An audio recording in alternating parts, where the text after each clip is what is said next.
Hello, West of the Lake YouTube channel viewers.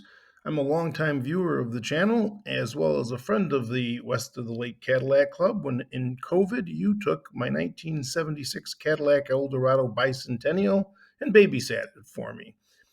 Well, today I'd like to submit a subscriber submission to the channel and something exciting. We're buying a new car. And now presenting the 2025 Cadillac Lyriq. Wow, what a great car. What a beautiful car. Let's go for a ride.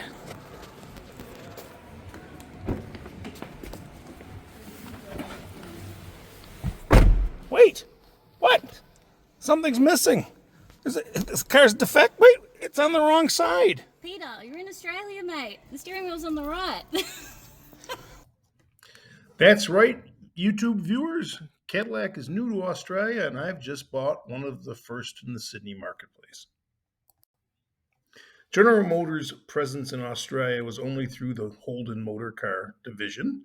We never had Pontiac or Chevy or Buick or Oldsmobile or Cadillac for that matter.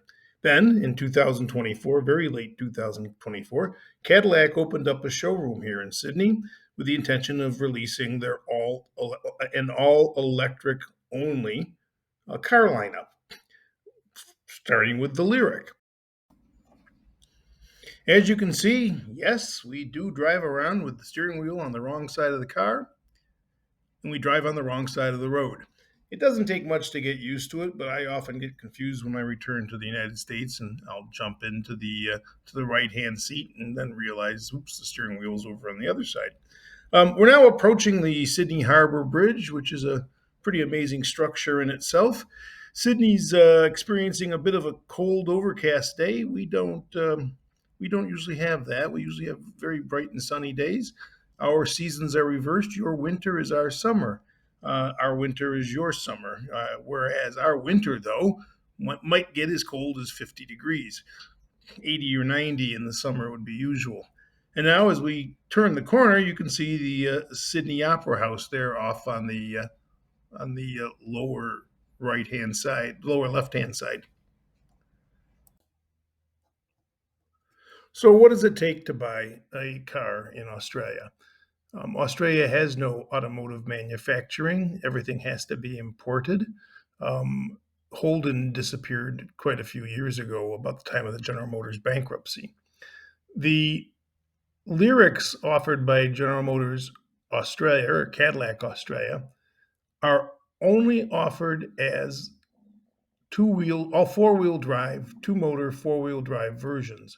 So if I look at the 2025 Lyriq in a U.S. price, I see I can purchase it for $64,190. You got to probably put another $5,000 on it for sales tax, so you drive away with it for $69,190. In Australia, the same car is $115,000 Australian dollars, which includes sales tax. Our sales tax is included in the purchase price, not added on afterwards. So $115,000 Australian dollars with an exchange rate of where it is today means this new Cadillac costs 74,000 US dollars. Now, 69,000 to 74,000 US dollars, you wouldn't think is too much of a far stretch, considering they had to put the car on a boat and ship it all the way from Tennessee to Australia and deliver it here.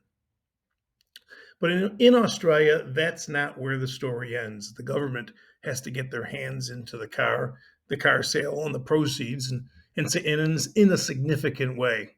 So while the U.S. car cost me $69,190, the Australian car cost me $74,117.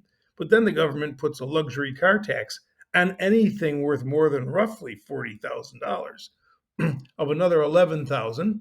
Then the state has to get their hands in it with a stamp duty for $3,500. And then registration, insurance, and licensing comes in at almost another $1,000. So whereas this car in the United States sells for 69,000, in Australia it sells for 89,000, of which $15,000 is nothing but tax on top of the sales tax.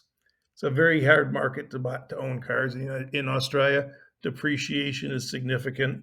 I'm under the belief that Cadillac is going to be offering some sort of support to the secondary market here as a newcomer. Well, there you have it, folks. I hope you enjoyed it. Thank you, West of the Lake, for allowing me to present this, and happy to take any questions if there are any.